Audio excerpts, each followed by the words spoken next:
सभी भक्तों को श्री शिवाय नमस्तुभ्यम हर हर महादेव। यदि जीवन में बहुत परेशानियां चल रही है, दुख चल रहा है या कोई ऐसा कार्य है जो कि सफल हो ही नहीं पा रहा, बहुत परेशान हो गए, सारे उपाय करके देखे फिर भी आपका उपाय सफल नहीं हो पा रहा है, तो कीजिए कार्तिक के इस महीने में इस दिन ये उपाय। निश्चित रूप से आपका वो कार्य सिद्ध होकर ही रहेगा। पर उसके लिए सबसे पहले वीडियो को लाइक कर दीजिए, चैनल को सब्सक्राइब कर लीजिए और अधिक से अधिक इस वीडियो को लोगों को शेयर कर दीजिए। कमेंट में हर हर महादेव लिख दीजिए। तो सबसे पहला आपको क्या करना है, ये उपाय करना कब है? प्रदोष काल में करना है। प्रदोष काल कौन सा होता है? सूर्य अस्त होने के 45 मिनट पहले और 45 मिनट बाद जो समय होता है, कुल 1.5 घंटे का, वो सूर्य प्रदोष काल कहलाता है। तो इस प्रदोष काल में आपको ये उपाय करना है।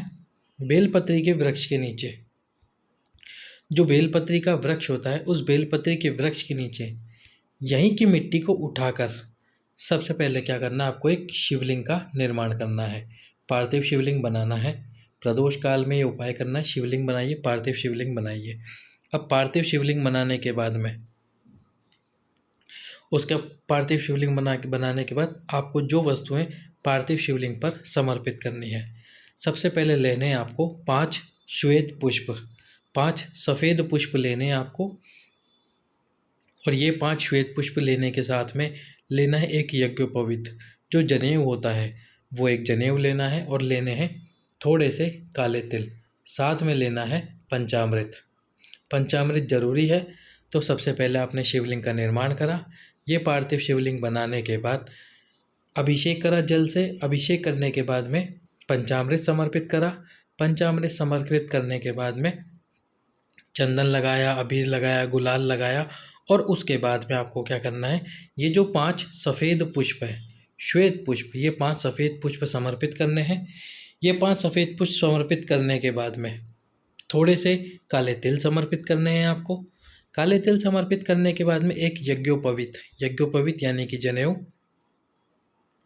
वो समर्पित करना है। और यज्ञोपवीत समेत समर्पित करने के बाद में एक दीप।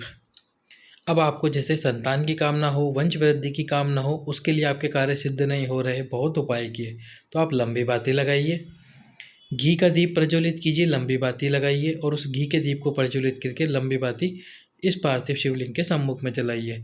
पर यदि आपकी कोई विशेष मनोकामना है, संतान प्राप्ति के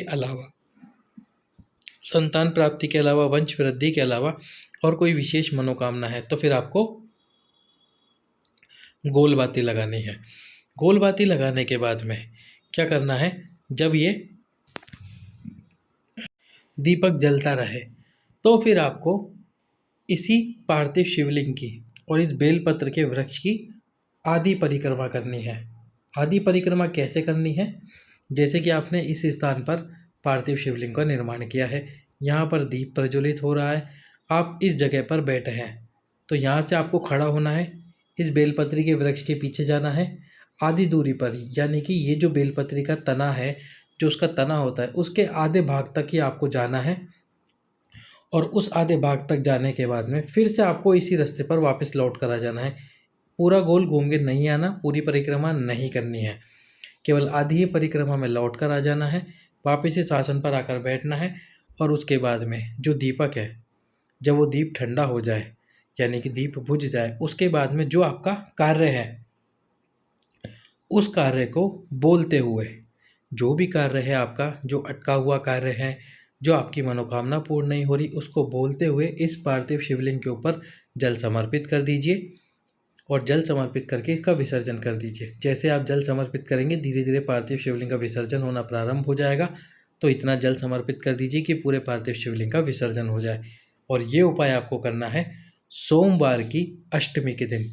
सोमवार की अष्टमी के दिन, जो कि इस कार्तिक के महीने में 20 नवंबर को पड़ रही है, उस सोमवार की अष्टमी के दिन इस उपाय को कीजिए। प्रदोष काल में कैसी भी मनोकामना क्यों न हो आपकी, वह पूर्ण अवश्य ही होगी। सभी भक्तों को श्री शिवाय नमस्तुभ्यम हर हर महादेव।